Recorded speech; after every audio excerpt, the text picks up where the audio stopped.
Buckeye Nation, what's poppin'? Crazy Dog coming at you on the Buckin' Crazy YouTube channel with my Ohio State Buckeyes, Notre Dame Fighting Irish Week 4 game preview as my undefeated 3-0 Ohio State Buckeyes hit the road once again as they travel to South Bend, Indiana. Yeah, how about that? We've only had 2 road games so far this season, and they're both in Indiana. We played in Bloomington week 1, and now they're going to South Bend this week. Huh. Now, hopefully, we have essentially the same result, coming out of there with a W. But you look at the history between these two teams, and believe it or not, they've only faced off 7 times. Mostly in bowl games. Yeah. But you may be wondering, when was the first time these two teams faced off? And believe it or not, it was way back in the 1930s, where I'm pretty sure a lot of my viewers' parents weren't even born yet. Pretty sure your parents' parents, meaning your grandparents, were still youngins, mostly, at this time. 1935 was the first ever meeting between these two teams in Columbus. And then they met 1 year later in South Bend. And believe it or not, Notre Dame actually beat us both times. Yeah, how about that? Huh? Yeah, the last time Notre Dame beat Ohio State. Prohibition was still a thing low-key, although it had ended by this time, but the Great Depression was still ongoing. Damn. That's freaking crazy, man. And they didn't meet again until 1995 in Columbus. John Cooper versus Lou Holtz. And from that point on, it's been all Buckeyes. 45-26 Buckeyes in 95. 1 year later in South Bend, Buckeyes got the win, 29-16. Then they didn't meet again until the Fiesta Bowl in 2006. I believe that was the game where we saw the famous image of Brady Quinn's sister wearing the split jersey, Ohio State, Notre Dame, because she had dual interests in both teams, pretty much. But Ohio State won that game 34-20. Jim Tressel was the coach of the Buckeyes. Charlie Weiss, once upon a time, was the coach of the Irish. And then they met again in Arizona in 2016. 44-28 Buckeyes. Urban Meyer over Brian Kelly. That was the game where Jalen Smith got hurt. I think Bosa got ejected too, didn't he? Yeah. And then, of course, last year, to open the season in Columbus, Buckeyes got the win 21-10. Ryan Day over Marcus Freeman. And if you're wondering why didn't I stream that game, well, I've mentioned it before, but I unfortunately did not have internet. My internet went out for like a week during that time. So all I could do is just watch the game and live tweet and stuff. But yeah, the Buckeyes still won, which definitely made me happy. Yep. So this is the 8th ever time we're facing off against the Irish.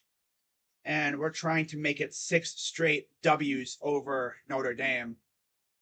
And it's so funny, you go on social media and you just see Notre Dame fans talking all kinds of crap. Well, you know what's funny? You see this shirt that I'm wearing? It says, playoff semifinals. Yeah, All-State Sugar Bowl. Yeah. We won this game.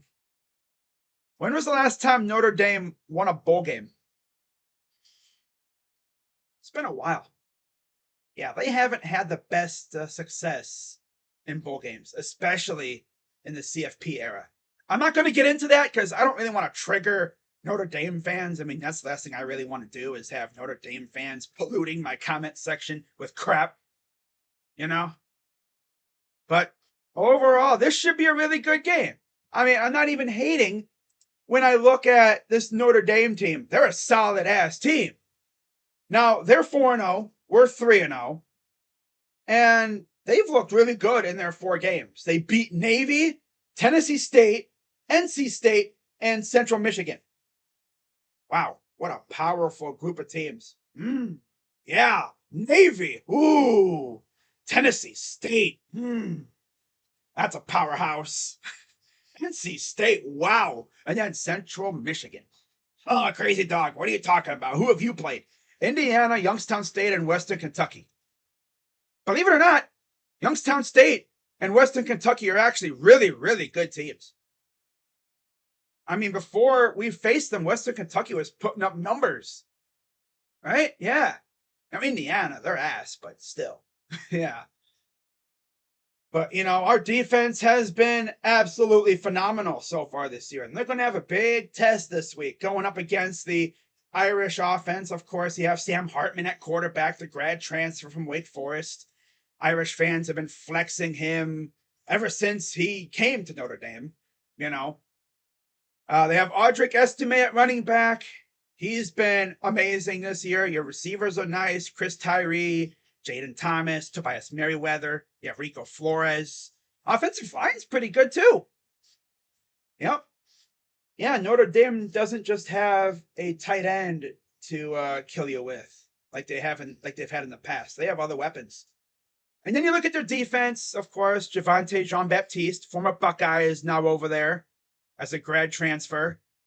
Their secondary is going to be put to the absolute test this week, going up against our NFL caliber receiving core. Marv, Emeka, Julian, might even see some Carnell. It's going to be fun. I cannot wait. I think the best player in their secondary is honestly like Benjamin Morrison. Yeah, he's one of the best players in their secondary. It's going to be a fun game. Now, with that being said, let's get right into my 3 keys to victory for a Buckeye dub on Saturday night. Yeah, that's right, guys. We're playing Saturday night on NBC. Yeah. So my 3 keys to victory. Number 1, put pressure on Sam Hartman. You put pressure on him, as always, and you force bad throws. Maybe you get a strip sack, right? Yeah. You get in his face, maybe knock a ball down, get a strip sack, tip a ball in the air and have one of our linebackers get underneath it to make the interception. Yeah, just put pressure on Hartman and force mistakes. Number 2, unleash bowl game Ryan Day. Now you see that and you're like, wait, what are you talking about? Watch how Ohio State plays in bowl games. It's like it's a completely different team. I mean, they're way more aggressive. They're not conservative at all. And they always go for the big play. That's what we need to do here. Be way more aggressive, right? Yeah, we need to be way more aggressive here. I mean, that's essentially what we've been doing so far this year. If you've watched the Buckeyes play, because of these clock rules, Ryan Day's been trying to get these guys as many reps as possible. He's even gone for it on 4th downs many times. And I think we're going to see a big game / bowl game Ryan Day in this one. He's going to get into his playbook and he's going to unleash some stuff that we haven't really seen yet. I think he's kept it kind of simple for the most part, mainly with, Kyle McCord taking over. But I'm anxious to see what kind of Ryan Day we see in this game. And then, of course, number 3, stop the run and no mistakes on both sides.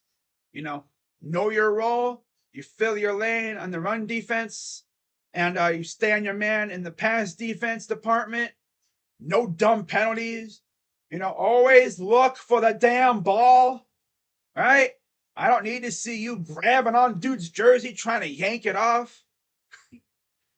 Look for the ball. Play the ball. See ball, get ball. Yeah, there you go. And obviously, stop the run. Because if we can stop Estime and force Hartman to try to beat us through the air, I'm confident in our secondary that we can contain their receivers. Because our secondary has been very good so far this year. I've been really impressed with Denzel Burke so far. Compared to last year, it's like a whole new player. Way different mentality from him this year. He's way better. What I'm seeing from Denzel is what we saw when he first came to Ohio State a couple years ago. We're seeing that Denzel Burke again. Not to mention, you have Igbenogson on the other side, Jordan Hancock as well. Are we going to see a little bit of Jermaine Matthews? I hope so. That'd be cool. But I need our safeties to be on their game too, because they're our last line of defense. And as always, of course, the linebackers got to do their thing. And hopefully our interior D-line can get in there and, put some pressure on Sam Hartman. And maybe, just maybe, we'll see the edge rushers do their thing too. Yeah, that'd be cool.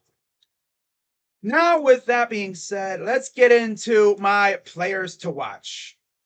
Of course, I do one player on offense and one on defense. My offensive player to watch is Cade Stover, and my defensive player or players to watch is the interior D-line. Because I need those guys to create havoc and keep Sam Hartman in the pocket. Don't let him just go taking off up the middle. Especially if JT and Jack and them are getting close to getting their hands on him. Because that's what's happened before. Like, we're like this close to getting to him, and then all of a sudden the hole opens up and he just takes off. Happens a lot of times with my teams, it seems like. Especially the Browns. I don't need that to start happening with the Buckeyes. Buckeyes have been really good with containing the middle of the line. But, yeah, we need the interior D-line to do their thing, because it seems like we've been getting more pressure from the interior D-line than we have from the edge. Which is crazy, considering in years past, it's always been the edge rushers that have been wreaking havoc. Of course, we've had the Bosa brothers and Chase Young.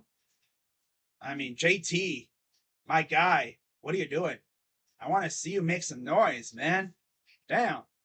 Haven't heard much from you. I mean, it's still early in the year, but sheesh, man. I need you to start getting home, start wreaking some havoc. Same with Jack. Kenyatta Jackson's honestly done more than those two. But, yeah, we'll see how things go there, but I think Cade Stover's going to have a big game. Just something tells me in my gut. Now, let's get into my game prediction. Now, last week, I predicted us to only score 35, and we went out and scored 35 in the second quarter alone. Like, yeah, we had 35 points in that quarter alone. Not overall. Like, we scored 35 points in the second quarter. Like, damn. I think we beat my prediction by halftime. Yeah. Like, it was crazy. It's like, wow. All right. I think it was very important that the Buckeyes had that game last week, because they come out here feeling really good. Offense is clicking. Defense was getting after it. We even had a pick six, too. Forcing turnovers. It was fun. That was the most fun I've had all year calling a Buckeye game. Right? And, of course, that was the first game that Kyle McCord had as a legit starter. He didn't have to worry about Devin Brown coming in at random times. Although we still saw a little bit of Devin Brown, but the game was a wrap by the time he came in. Now, as far as my prediction, I think this game will be way closer, obviously, than last week, considering we're facing a legit opponent. But I got the Buckeyes winning 28-17. I think the Buckeyes put it away late with a touchdown, and we get out of South Bend with a W. And, of course, this would be 6 straight W's over the Irish in our matchup history. So, see what happens. But as always, guys, this is my Buckeyes fighting Irish game preview. As always, be sure to hit the like button, subscribe, hit the bell, and I'll see you all tomorrow night. All right? Hope to see you there. Of course, the stream will be on my main channel, Crazy Dog Sports. And as you already know, my main goal right now is to get this channel to surpass that one in subscribers. I have faith in Buckeye Nation. I can get that to happen. What are you going to do if it happens? I'm going to celebrate. I'll be like, I started that channel, 9 some years ago? And it took me, 5 5 some years to reach 1K subs, I think it was. It was crazy. If this channel beats that channel in subs within like a year or two, oh my god, that would be insane. But like I said, never doubt Buckeye Nation. So with that being said, I'm Crazy Dog coming at you on the Buckin' Crazy YouTube channel. And I'll see you tomorrow night on the main channel for what should be an insane live stream. I'm Crazy Dog. Let's go Bucks. And I'm out. Go Buckeyes. OH. I'm out. Bye-bye.